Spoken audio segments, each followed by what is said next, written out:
लानानै सावरायबाय थानाया सोलिबाय थानाय समावनो जे बावैसो सिगां जों दिनै साननि 11:30 बाजियाव coordination committee of tribal organisation of Assam मोन 14 ट्राइबेलनि माहारिनि जानानै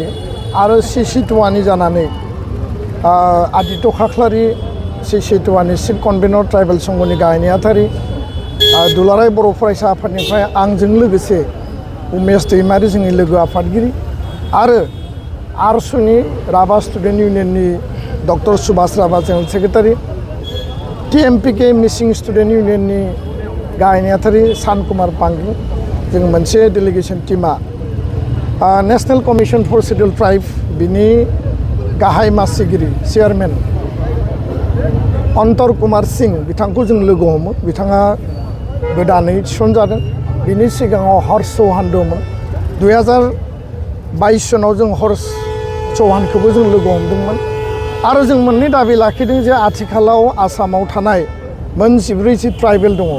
बे ट्राइबेलफोरनि कन्स्टिटिउशनेल आरो पलिटिकेल राइट्स बिनि सेफगार्ड आरो बिनि जौगानायनि थाखाय खामानि मावनांगौ जोंनि रक्षणाबेक्षणनि थाखाय खामानि मावनांगौ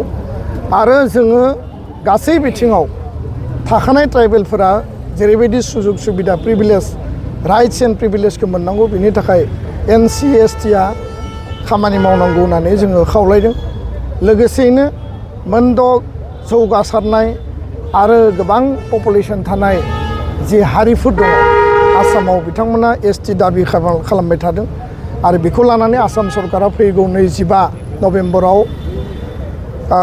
आसाम बिधान सभायाव रिकमेन्डेसन लाबोनो नागिरदों दा बेखौ लानानै जोङो दिनै बिथांजों गोथौयै गुवारै सावरायो 2019 सनाव NC/STआ मोनद' हारिनो पजिटिभ रिकमेन्डेसन होदोंमोन जे मोनद' हारिया ST जानो हानायनि क्राइटेरिया दङ होननानै आरो बै समाव नन्द कुमार साय जाय चेयारपार्सनमोन बिथाङा बेयाव प्रेजेन्ट थायाखैमोन बिथाङा आपत्ति खालामदोंमोन